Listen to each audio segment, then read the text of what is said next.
Hello மக்களே, எப்படி இருக்கீங்க? ரொம்ப நாளைக்கு அப்புறம் கேடிஎம் 390 அட்வென்ச்சர் பைக் நேற்று தான் டெலிவரி எடுத்தோம். ஒரு டெஸ்ட் ட்ரைவ் ஓட்டி பார்க்கலான்ட்டு அப்படியே ஹைவேல ஒரு க்ரூசிங் ஸ்பீட்லேயே அப்படியே லைட்டாக நம்மளோட ஸ்டைலில் க்ரூஸ் பண்ணிட்டு போயிட்டுருக்கோம். இந்த வண்டியில் நிறையா ஃபீச்சர்ஸ் வருதுங்க. ஒன்று ஒன்றா இப்போ தான் கற்றுக்குறேன். அப்படியே கற்றுக்கிட்டே இருக்கேன்.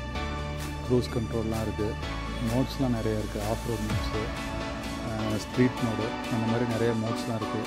அதெல்லாம் கொஞ்சம் கொஞ்சம் இப்போ தான் கற்றுக்குறேன். அப்படியே கற்றுக்கிட்டு அடுத்த வண்டியை பற்றி எப்படி இருக்குன்னு சொல்லிட்டு நான் வீடியோ அப்லோட் பண்ணுறேன். ரொம்ப நாளாக ஒரு லோவர் சிசியில் 135 ஹை ஸ்பீட் நல்லாக ஓடிட்டு வந்துட்டு ஒரு 400 சிசி ஹையர் இன்ஜினில் ஓட்டுறது வந்து ரொம்ப ஒரு த்ரில்லிங்கான எக்ஸ்பீரியன்ஸாக இருக்குது. அதோடய பிக்கப்பு பவர்லாம் வந்து உங்களுக்கு சொல்லவே தேவையில்லை. ஏன்னா கேடிஎம் 390 இன்ஜின் எப்படி இருக்குன்னு உங்களுக்கு எல்லாத்துக்கும் தெரியும்னு நினைக்கிறேன். இந்த வண்டிக்கு வர டைமில் கொஞ்சம் அக்சசரிஸ்லாம் ஃபிட் பண்ண வேண்டியது இருக்குது.